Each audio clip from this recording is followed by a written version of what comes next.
Hola chicos, hasta ahora todo lo que hemos visto de historia del arte se centró en el continente europeo, sobre todo en la parte occidental. Miremos un poquito qué fue lo que pasó en Oriente. Aquí había dos religiones muy importantes, el Islam y el budismo. En la religión musulmana o el Islam se prohibía de forma absoluta las imágenes. Como los artistas no podían representar seres humanos, realizaron formas decorativas y lineales, creando el arabesco. Lo vemos en pintura, mosaicos, en la arquitectura. El mundo occidental lo conoció a través de las alfombras orientales. Con el tiempo, la religión musulmana permitió que se representaran figuras mientras que no fueran religiosas, como vemos en estas ilustraciones de una novela persa. El budismo, la otra religión importante de Oriente, influyó sobre el arte chino. Este se convirtió en una ayuda para poder practicar la meditación. Meditar es pensar las cosas en forma profunda. Y los chinos fueron los primeros en no considerar el arte como una tarea de oficio, como un servicio, y darle un lugar reconocido al artista. Es así como los artistas chinos pintaron el agua y las montañas, los cielos, para ayudar a crear un pensamiento profundo. Estos artistas no salían al aire libre a pintar de la naturaleza, sino que estudiaban las obras de los maestros famosos. Lo que sí tomaban de la naturaleza era el estado de ánimo en el que se encontraban al verla, al estar frente a ella, para luego poder transmitir este estado de ánimo, esta emoción en su obra y generar este pensamiento profundo que ayude a meditar. El arte chino se caracteriza por utilizar líneas curvas, dándole mucho movimiento a la obra. El arte japonés fue influenciado por el arte chino y continuó así por casi 1000 años, pero en el siglo XVIII fue influenciado por el arte europeo. Los artistas japoneses de a poco fueron incorporando temas nuevos, es decir, que aparte de la naturaleza empezaron a incorporar temas populares a sus grabados, escenas cotidianas. En el siglo XIX, Japón comenzó a comerciar con Europa y América. Estas estampas grabadas se utilizaron para rellenar productos y para envolver paquetes. De esta forma, no solo llegó el producto japonés, sino que llegó el arte japonés. Y muchos artistas comenzaron a influenciarse por este arte, como los artistas impresionistas que vimos en la actividad pasada, Van Gogh, entre muchos otros. Estos grabados se llamaban ukiyo-e y nosotros los conocemos como pinturas del mundo flotante. En esta actividad les propongo hacer una pintura oriental con tinta china. Puede ser la rama del ciruelo o un tronco de árbol. Puede ser ambas si se animan, me encantaría. Estos trabajos son con tinta china y para aquel que no tenga tinta china, no lo puedo conseguir, les propongo hacer un paisaje oriental pero con lápiz. Y ahí les muestro cómo hago ambos. Para aplicar lo que aprendimos, vamos a hacer una pintura de estilo oriental. Les voy a dar esta versión para trabajar con tinta china y después les doy otra versión en caso de que no tengan. Entonces, van a necesitar obviamente la tinta china, un recipiente, acá yo tengo una hielera vieja, y un pincel de este estilo, de punta redonda.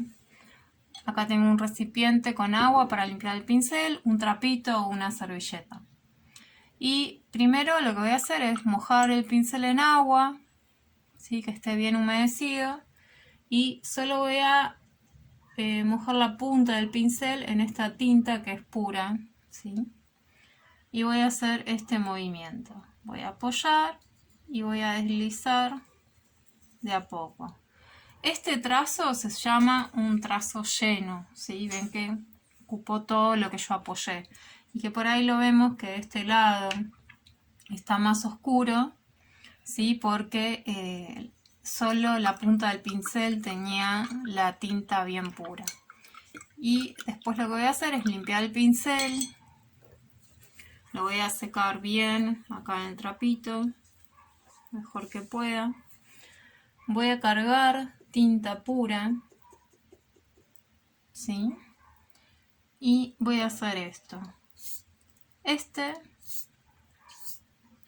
tipo de trazo se llama un trazo quebrado. ¿Por qué? Porque no completa todo como completa este de acá. Van a tomar una hoja de bloc de dibujo y primero van a llenarla practicando estos tipos de trazos, ¿sí? Fíjense qué pasa. No vamos a agarrar el pincel en la forma que es más del arte oriental porque eso es más complicado, pero vamos a jugar, ¿sí? Entonces vamos a practicar con estos trazos, vamos a probar esto de, como yo tengo un pincel con punta redonda, ¿qué pasaría si diluyo un poquito la tinta con agua? Y por ahí hacer líneas, ¿sí? Ahí, en este sentido, ¿sí? Como de soltar la mano un poquito y ver cómo trabaja mi pincel,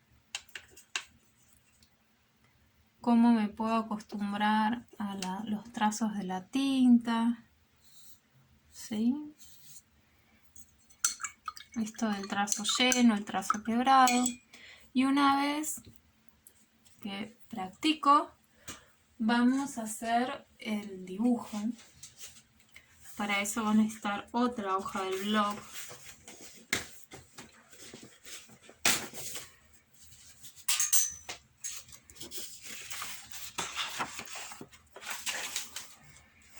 Y vamos a hacer algo muy sencillo. Voy a poner un poquito más de tinta. Con estos trazos que aprendimos. Entonces, en uno voy a empezar mojando bien el pincel y solo colocando tinta ahí en la punta, que ya vimos que es el trazo lleno. Y lo que voy a hacer es jugar un poco. Voy a hacer como una ramita. Ahí. Y fíjense esto que pasa en el arte oriental, que es muy distinto de lo que veníamos viendo, de que hay mucho vacío acá, ¿sí? Y cuando hacíamos otra cosa, yo por ahí les decía, bueno, hay que llenar la hoja, pinten bien todos los lugares. Y esto es algo muy distinto con el arte oriental, que viene de su religión, de su filosofía, de la religión budista, como les comentaba en el video, que es que ellos no miran al vacío como algo negativo, como tal vez sí se mira acá en nuestra cultura occidental. Entonces no van a ver que hay esta necesidad de llenarlo todo. Y otra cosa importante que es similar a lo que pasaba con los artistas impresionistas es que no hay un dibujo previo, que yo simplemente me largo con la tinta, ¿sí? Y el pincel y voy dibujando. Sí, lo que les voy a mandar son muchas imágenes de referencia para que puedan hacer este trabajo, porque recuerden que es distinto que lo que hacían los impresionistas.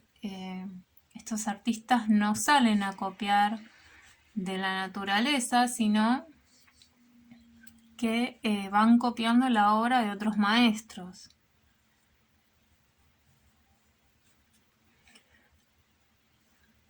Acá lo que estoy haciendo es una ramita de un ciruelo, que de paso les cuento que es uno de los 4 caballeros del arte oriental.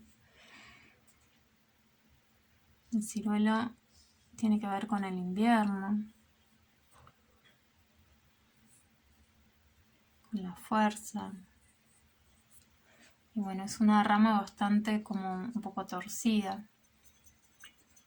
Y van a ir jugando, cada uno va a ir haciendo. Yo les aconsejo que hagan esto, lo de la rama, que creo que es uno de los más sencillos, pero bueno, si se animan pueden ir probando otras cosas. Juego también con la tinta esta que está diluida, no siempre con la tinta pura.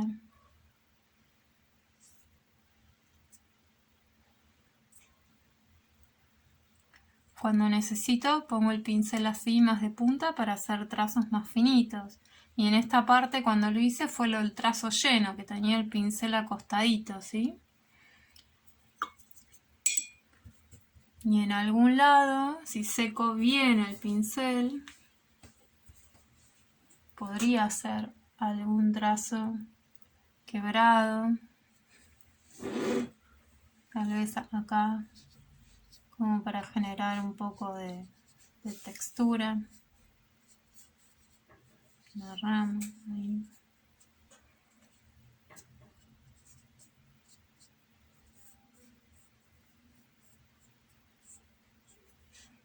También me gusta colocar un poquito la tinta así más pura para generar algún contraste, que acá sea más oscuro. Esto me da la sensación que de este lado viene la luz, ¿sí?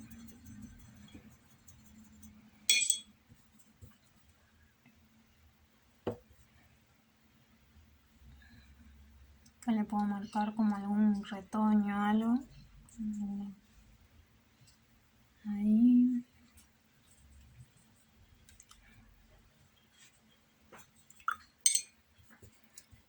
Y lo que voy a hacer es con témpera, que esta me quedó de otra oportunidad, así que la voy a aprovechar.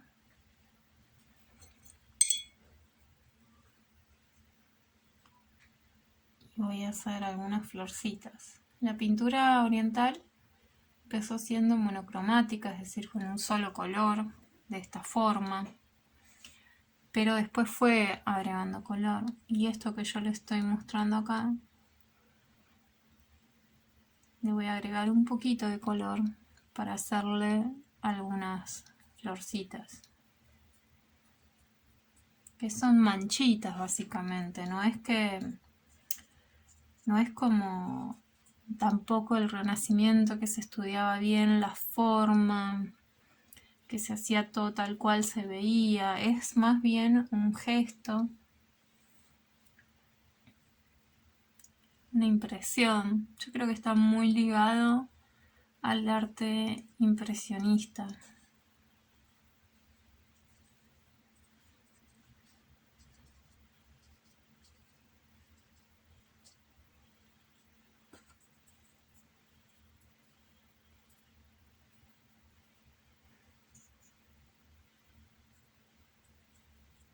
Ahí le pongo un poquito más oscuro en algunos lados.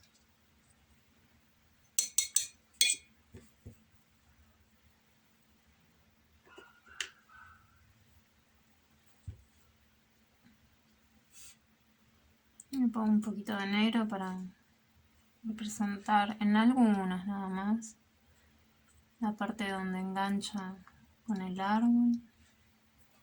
Así no todo necesita ser igual. Así que bueno, básicamente acá tendríamos nuestra pintura oriental